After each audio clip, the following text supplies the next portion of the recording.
Hello and welcome. This is History Doodles, a show where we take big historical topics and boil them down into small doodles. My name is Mitch, and today we're going to be talking about the origin of our species and the beginning of civilization. So without further ado, let's get into it. Okay, so 4.5 billion years ago, Earth was formed. And life didn't start on Earth until 3.7 billion years ago. So the first billion years, pretty much nothing interesting going on the planet. Nothing distinct from the other things in our solar system. And it wouldn't actually be until 500 million years ago that any animals got onto land. And that's about the time of Pangea and, that Earth formation. Some of our favorite animals, like the T-Rex, got to, the planet evolved around 68 million years ago. And then it wasn't until 4 million years ago until anything in our genus, anything even remotely resembling a human being would be on the planet. So just to backtrack, 4 billion years ago, Earth was formed. 4 million years ago, anything in the world resembling humans was around. So for almost all of it, we haven't been part of the scene. This is kind of hard for people to understand, but basically the first Homo sapiens on the planet that lived in Africa were not the only type of hominid living around that time.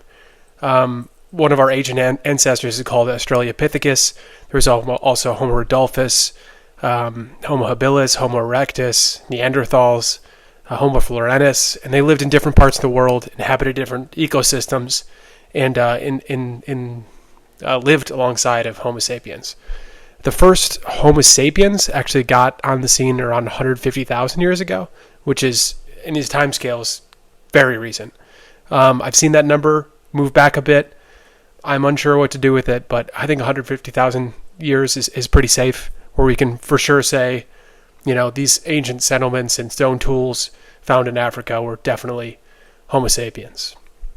70,000 years ago, so about halfway between now and when Homo sapiens first evolved, is what's called the cognitive revolution for Homo sapiens. And that is basically the period in which our species made giant leaps forward in technology and communication with each other, and we immigrated out of Africa into the Middle East, into Europe, Asia, and then eventually down to Australia.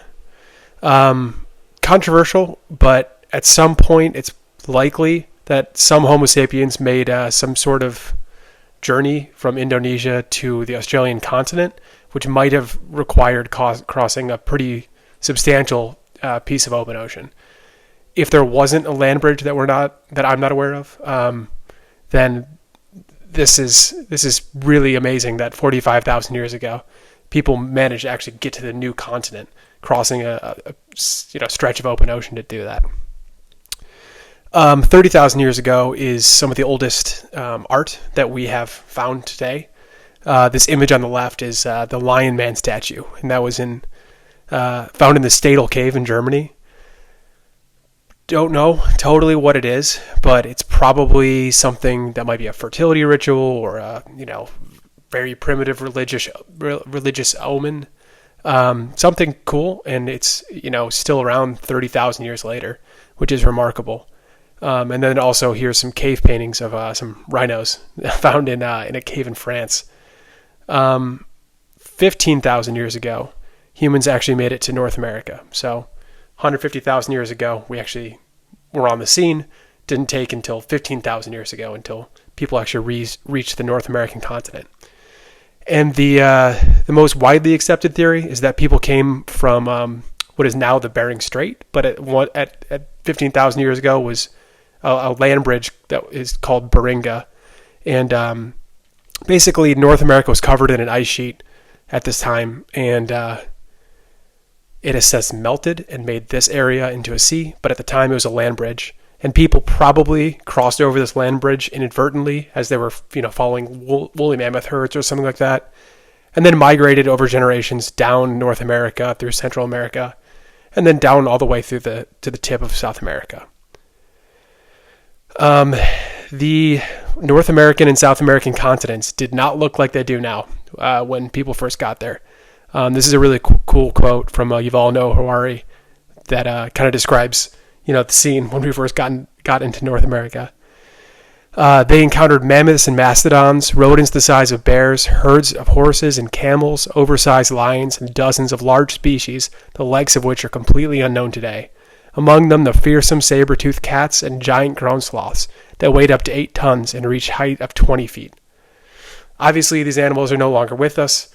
There's only fossil records, but it is insane to think that the 17,000-pound giant ground sloth was hunting, our ancient ancestors on the North American continent. About 12,000 years ago is what's called the agricultural revolution. So in a couple places all at once, relatively, population densities reached a point where hunting and gathering was not actually going to be a sustainable life for the people living there. So in the Fertile Crescent here, the Indus River Valley in modern-day Pakistan, and the Yangtze River Valley in modern-day China, people started to be dependent on growing their own agriculture, at least to some degree, to sustain their populations.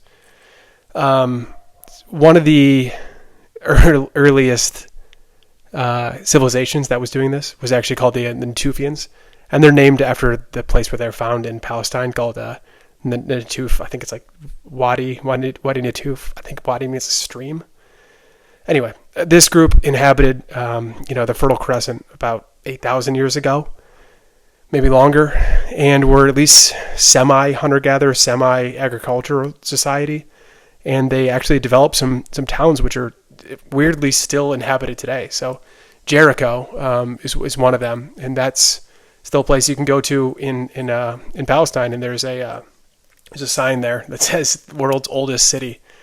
The historian Micah Grant is really fascinated by Jericho and describes it as a 10-acre community of round or oval mud brick houses on stone foundations with walls and floors coated with layers of mud plaster. The area of habituation was surrounded by a massive stone wall, 12 feet high and 6.5 feet thick, with a circular stone tower joined by a wide, deep ditch. Our knowledge is so fragmentary that this cannot be claimed as the first of such defensive systems ever to be devised, but it is a very early and spectacular example.